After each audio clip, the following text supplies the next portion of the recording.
Ninatengeneza milioni 50 kwa mwaka. Lakini mama yangu akiniuliza ninapata kiasi gani, ninasema 4,000. Ni kwamba tu familia yangu nzima ina hulka ya kujihisi inastahili kila kitu. Miaka 3 iliyopita nilimnunulia dada yangu nyumba. Nilitoa kiasi cha 500,000. Miaka 2 iliyopita shemeji yangu alipoteza pesa kwenye duka lake. Nililipa 300,000. Mwaka jana mpwa wangu alienda shule ya binafsi nje ya mji.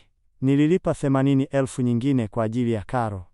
Kila mara wanasema ni mkopo, lakini hawajawahi kunilipa. Wakati huu nilikuwa mjanja zaidi. Nilijifanya mjinga tu. Lakini siku iliyofuata, rafiki yangu kipenzi alinipigia simu kwa taharuki. Mama yako yuko njiani kuelekea Shanghai akiwa na familia nzima ya dada yako ya watu 4. Kimbia. Papo hapo, mama akapiga simu. Tieju, niambie ukweli. Unapata kiasi gani hasa kwa mwezi huko Shanghai? Nilikitazama kioo cha kompyuta yangu, ambapo bonasi yangu ilikuwa ikionyesha tarakimu 6. Nilijisugua mapaji ya uso. 4,000. Ni 4,000 tu. Acha kunidanganya. Umekuwa ukifanya kazi Shanghai kwa karibu miaka 5 na unapata 4,000 tu kwa mwezi? Degree yako ya chuo ilikuwa upotezaji wa muda. Nilibaki kimya na kusikiliza. Miaka hii yote walinitaka pesa bila kujali walichofanya. Akaunti yangu ya benki ilikuwa ATM yao binafsi. Wakati wowote bila riba. Unaishije hata kwa 4,000 huko Shanghai? Tieju, usicheze michezo na mimi. Je, umechoka tu mimi na dada yako kukuomba pesa? Kodi ni 2,000. Nina rafiki wa kuishi naye. Chakula ni 1,500. Ninakula kwenye mkahawa wa kazini na vyakula vya haraka kila siku. Hiyo 500 nyingine ni ya usafiri na mahitaji mengine madogo. Mama, sidanganyi. Hivi ndivyo ninavyoishi kweli. Kulikuwa na kimya upande wa pili. Nilijua utulivu wangu ulimchanganya. Baada ya sekunde kama 30, sauti yake ililainika. Tieju, sikuwa na maana hiyo. Nina wasiwasi na wewe tu. Kama mambo ni magumu kiasi hicho, basi sahau. Jihudumie mwenyewe kwanza. Nilitabasamu kwa ndani. Hii ilikuwa mbinu yake ya kawaida. Kwanza anafoka, kisha anakutia hatia, halafu anarudi nyuma. Anapima mipaka yangu. Kama ningeonyesha hata chembe ya hatia, angenivamia mara moja. Nimeelewa. Kapumzike sasa. Bado inanibidi nifanye kazi muda wa ziada. Haya basi. Usifanye kazi kwa bidii kupitiliza. Alikata simu. Niliitazama simu yangu na kushusha pumzi ndefu. Nilijua hili halijaisha. Jaribio hili lilikuwa mwanzo tu. Dhoruba kubwa zaidi ilikuwa inakuja. Nilizoea kufikiria familia ndiyo bandari yangu salama. Sasa najua ni bahari inayotaka kunimeza mzima mzima. Simu yangu ilitetema tena. Nilifikiri ni mama. Alikuwa rafiki yangu kipenzi, Shutian. Nilipokea. Hadi Shutian. Tieju, kimbia. Mama yako amechanganyikiwa. Kuna nini? Ametoka kuposti kwenye kundi lenu la familia. Amesema unaishi maisha ya mateso huko Shanghai. Unapata 4,000 tu kwa mwezi, unakula kwa shida, huna hata nguo za joto. Amesema moyo wake unavunjika kama mama, kwa hiyo lazima aje kukuona.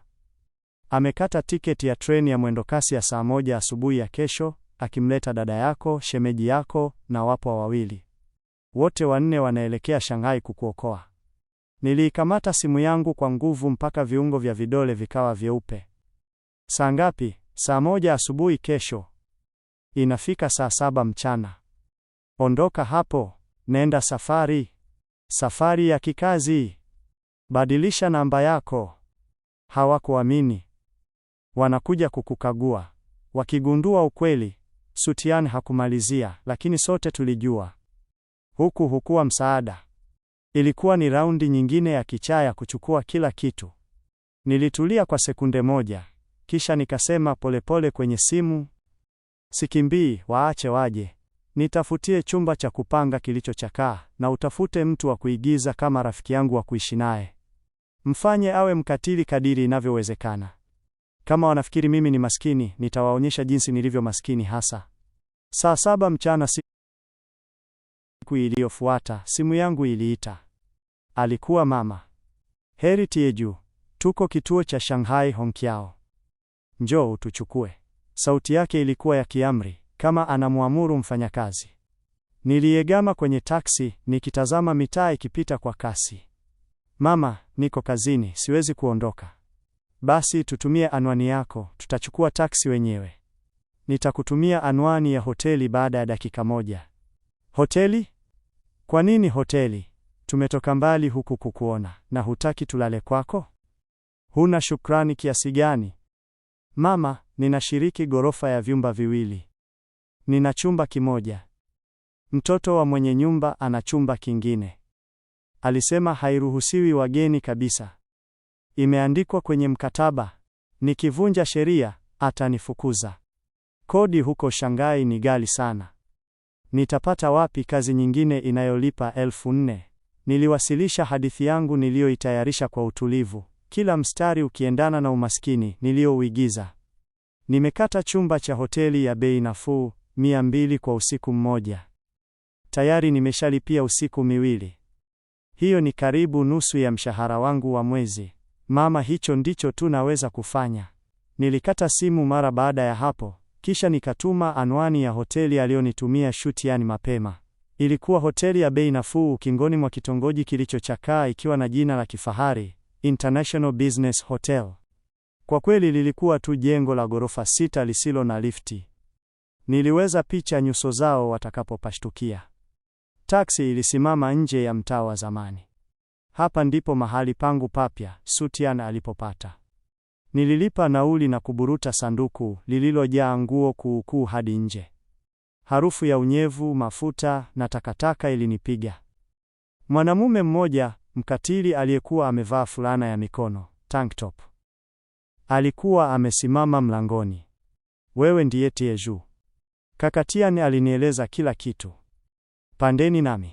Ukumbi ulikuwa na giza, ukiwa umejaa vipeperushi vya ufundi wa kufuli na kuzibua vyoo. Hewa ilikuwa na harufu mbaya, kama kitu ambacho siwezi hata kukielezea. Habiao alinyoosha kidole kwenye chumba cha kulala kilichofungwa upande wa kushoto. Hapa ni pangu. Usiingie, labda uwe na lazima. Hicho ni chako? Nimekiandaa kama ulivyosema. Niliingia ndani. Chumba kilikuwa kidogo, mita za mraba 10 tu, kikiwa na kitanda kidogo kimoja, kabati lililopasuka, meza inayoyumba na matandiko yaliyopauka juu ya kitanda. Juu ya meza kulikuwa na laptop kuukuu iliyotumika, ikiwa na kioo kilichopasuka. Safi sana. Hivi ndivyo mtu anayehangaika Shanghai, anayepata 4,000 kwa mwezi anavyoishi. Nilifungua sanduku langu na kutundika nguo za zamani kwenye kabati. Simu yangu iliita. Alikuwa mama. Nilipokea. Kwa nyuma nilimsikia shemeji yangu, Chen Guohao.